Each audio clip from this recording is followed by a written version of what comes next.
తమిళనాడు రాజకీయాల్లో పొత్తులు ఎత్తులు ఊపందుకుంటున్నాయి. ఇందుకు ప్రధాని నరేంద్ర మోదీ మదురై పర్యటన వేదిక కాబోతుంది. ప్రధాని మోదీ ఆదివారం మదురై వస్తున్నారు. ఈ సందర్భంగా అన్నా డీఎంకే నేత మాజీ సీఎం పళనిస్వామి, మరో మాజీ సీఎం పన్నీర్ సెల్వం ఇద్దరు ప్రధాని మోదీతో భేటీ కాబోతున్నారు. వీరిద్దరికీ ప్రధాని మోదీ అపాయింట్మెంట్ ఇచ్చారు. అలాగే ప్రధాని పర్యటన తర్వాత తమిళనాడు బీజేపీ కొత్త అధ్యక్షుడు ఎవరనేది క్లారిటీ రాబోతుంది.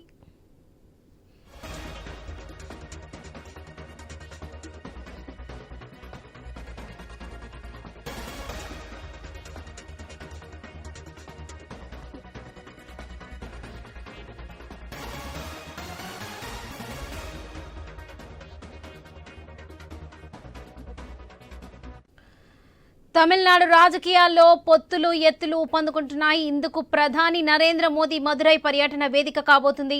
ప్రధాని మోదీ ఆదివారం మదురై వస్తున్నారు. ఈ సందర్భంగా అన్నా డీఎంకే నేత మాజీ సీఎం పళనిస్వామి, మరో మాజీ సీఎం పన్నీర్ సెల్వం ఇద్దరు ప్రధాని మోదీతో భేటీ కాబోతున్నారు. ఇక ఇదే విషయానికి సంబంధించి పూర్తి అప్డేట్స్ మా ఇన్పుట్ ఎడిటర్ శ్రీకాంత్ అందిస్తారు. Srikanth. Varalakshmi, good morning. So మొత్తానికి తమిళనాడులో వచ్చే సంవత్సరం 2026లో ఎన్నికలు సమీపిస్తున్నటువంటి వేళ ఇప్పటికే పళనిస్వామి అటు అమిత్ షాతో భేటీ అయ్యారు. మనకు తెలిసిన విషయం. ఆ భేటీలో ప్రధానంగా అధ్యక్ష మార్పు జరగాలి. భారతీయ జనతా పార్టీ తమిళనాడు రాష్ట్ర అధ్యక్షుడిగా అక్కడ అన్నామలైని తప్పించాలనేటువంటి డిమాండ్ తోటే అన్నామలై తనసరి తాను అధ్యక్షుల రేసులో లేనంటూ కూడా నిన్న ప్రకటించడం జరిగింది. సో ఇట్లాంటి నేపథ్యంలో ఇక ఎత్తులు ఈ పొత్తులు ఈ అంశం మాత్రం ప్రధానంగా రూపొందుకుంటుంది. దీనికి ప్రధానమంత్రి నరేంద్ర మోదీ మదురై పర్యటన వేదిక కాబోతోందని చెప్పాలి. సో ప్రధాని మోదీ రేపు మదురైలో రాబోతున్నారు. సో ఈ సందర్భంగా అక్కడ అన్నా డీఎంకే నేత మాజీ ముఖ్యమంత్రి పళనిస్వామి, అట్లాగే ఇంకొక మాజీ ముఖ్యమంత్రి పన్నీర్ సెల్వం ఇద్దరు కూడా ప్రధానమంత్రి నరేంద్ర మోడీతో భేటీ కాబోతున్నారు. అయితే వీరిద్దరికి కూడా ఇప్పటికే మోడీ అపాయింట్మెంట్ కూడా ఇవ్వడం జరిగింది. వీళ్ళ భేటీ తర్వాత బీజేపీ తమిళనాడు రాష్ట్ర అధ్యక్షుడు ఎవరు అన్నది మాత్రం ఒక క్లారిటీ మాత్రం రాబోతోందని చెప్పాలి. సో ఇట్లాంటి నేపథ్యంలో అటు డిఎంకే కూడా ఖచ్చితంగా ఒక త్రిశూల వ్యూహాన్ని మాత్రం ముందు పెడుతోంది. సో ఎప్పటికప్పుడు కేంద్రాన్ని ఇరుకున పెట్టడానికి చాలా సెంటిమెంట్ అస్త్రాలను కూడా వాడుతోందని చెప్పాలి. మరి ముఖ్యంగా తమిళుల ఆత్మగౌరవం అంటూ కూడా అక్కడ ఇప్పటికే స్టాలిన్ కేంద్రాన్ని ఇరుకున పెట్టేటువంటి ప్రయత్నం చేస్తున్నారు. దాంట్లో మరి ముఖ్యంగా ఇక్కడ 3 అంశాలను ప్రధానంగా స్టాలిన్ తీసుకొస్తున్నారు. ఒకటి త్రిభాష, ఇంకోటి డిలిమిటేషన్, అట్లాగే ఇంకోటి కచ్చతీవు ద్వీపం. సో దీనికి సంబంధించి చాలా కీలకమైనటువంటి అంశాలు. ఇప్పటికే డిలిమిటేషన్ పైన సౌత్ ఇండియా మొత్తాన్ని కూడా మొన్న చెన్నైలో ఒక భేటీ ఏర్పాటు చేసినటువంటి విషయం తెలుసు. అందరూ కలిసి మీట్ అయిన రాష్ట్రాల ముఖ్యమంత్రులు, పిసిసి అధ్యక్షులు, మిగతా రాష్ట్ర ప్రతిపక్ష నాయకులు, కార్యనిర్వాహక అధ్యక్షులు వీళ్ళందరూ కూడా భేటీ కావడం జరిగింది. ఇటు తెలుగు రాష్ట్రాల నుంచి అంటే తెలంగాణ నుంచి కేటీఆర్, రేవంత్ రెడ్డి, అటు పిసిసి మహేష్ కుమార్ గౌడ్ కూడా అటెండ్ కావడం జరిగింది. సో ఇట్లా నేపథ్యంలో ఆ అంశం అట్లా ఉంటే కనుక 3 భాషలకు సంబంధించినటువంటి అంశాలు కూడా ప్రధానంగా అక్కడ తమిళనాడులో ఈ స్టాలిన్ ఇప్పటికే లేవనెత్తున్నారు. సో స్టాలిన్ ని ఢీకొట్టడానికి, Stalin గద్దెదించడానికి ADMK same time Bharatiya Janata party పొత్తులో వెళ్తున్నది కూడా స్పష్టంగా కనిపిస్తోంది. మొన్న పళనిస్వామి అమిత్ షాను కలిసినటువంటి నేపథ్యంలో సో గతంలో లోక్సభ ఎన్నికల ముందు కూడా వీళ్ళిద్దరూ అంటే ఎన్డీఏ కూటమిలో ఉన్నారు. ఆ తర్వాత అన్నామలై చేసినటువంటి కొన్ని కామెంట్స్ తోటి కుదరక ఏడీఎంకే తమిళనాడులో బీజేపీతో పొత్తును డివియేట్ చేసుకొని వెళ్ళిపోయింది. ఇక ఇప్పుడు మళ్ళీ స్టాలిన్ ఢీ కొట్టాలంటే ఖచ్చితంగా భారతీయ జనతా పార్టీతో కలవాలన్నది ఒక ఉద్దేశం. అయితే అటు స్టాలిన్ కూడా అంతే వ్యూహాత్మకంగా ముందుకెళ్తున్నారు. సో లోక్సభ ఎన్నికల్లో బీజేపీ ఈ ఏదైతే కచ్చతీవు ద్వీపం ఉందో ఈ అంశాన్ని ప్రధానంగా ఎత్తుకుంది.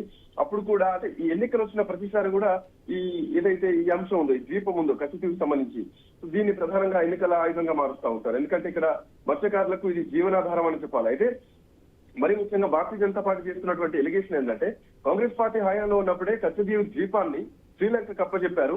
అట్లాంటి కాంగ్రెస్ తోటి డిఎంకే అంటగవుతున్నట్టు కూడా ఇప్పటికే ఈ అంశాన్ని ఎత్తుకుంది.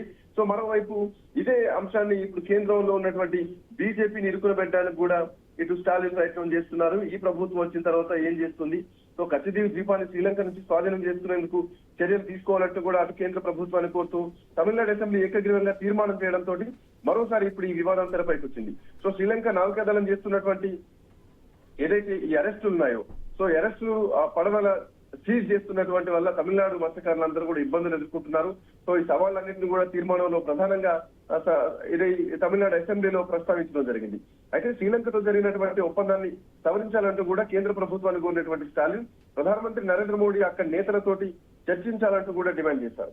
సో ఇప్పుడు మరోవైపు ఈ కీలకమైనటువంటి అంశాన్ని స్టాలిన్ ఎత్తుకున్నటువంటి క్రమంలో డిఎంకేని గద్దె దించడం కోసం అటు పళనిస్వామి, పన్నీర్ సెల్వం, ఇటు నరేంద్ర మోడీ, అమిత్ షా వీళ్ళందరూ కూడా మళ్ళీ ఏకం అవుతున్నారు. ఎంతవరకు తమిళనాడు ఎన్నికల్లో ఇటు స్టాలిన్ త్రిశూల వ్యూహం కానీ, అటు ఏఐడిఎంకేతో భారతీయ జనతా పార్టీ పొత్తు కానీ ఎంతవరకు ఢీ కొడతాయో అని చూడాలి. అండ్ మోర్ ఓవర్ ఇక్కడ అన్నమలై ఇష్యూ కూడా కొంతవరకు ఇంపార్టెన్స్ ఉంటుంది. ఎందుకంటే అన్నమలైని అధ్యక్ష రేస్ నుంచి పక్కకు పెట్టాలన్నటువంటి డిమాండ్స్ తో ఇప్పటికీ అన్నమలైకి సంబంధించి తమిళనాడు మొత్తం కూడా పోస్టర్లు వెళ్తాయి, అన్నమలైని వెళ్ళనియద్దు, అన్నమలై ఉండాలని చెప్పేసి. బట్ అన్నమలై అంటే అటు కేంద్ర సెంట్రల్ పార్టీ కూడా చాలా ప్రేమతో చూసేటువంటి వ్యక్తులే. గురు శిష్యుల బంధం ఉంటుంది మోడీకి, అమిత్ షాకి, అన్నమలైకి. సో అట్లాంటి అన్నమలైని ఎక్కడ అకామిడేట్ చేయబోతున్నారు, సెంట్రల్ లెవెల్లో ఏమైనా బెర్త్ లో తీసుకుంటారా, కేంద్ర కేబినెట్ లోకి ఏమైనా తీసుకుంటారా అన్నది కూడా చూడాలి. సో ఏదేమైనా కానీ ప్రధానమంత్రి మధురై వస్తున్నటువంటి వేళ పన్నీర్ సెల్వం, పళనిస్వామికి ఇద్దరికి అపాయింట్మెంట్ రావడం, ఇక వీళ్ళ పొత్తులు కుదిరినాయని చెప్పడంలో ఎట్లాంటి సందేహం లేదు వరలక్ష్మి. Right right Srikanth.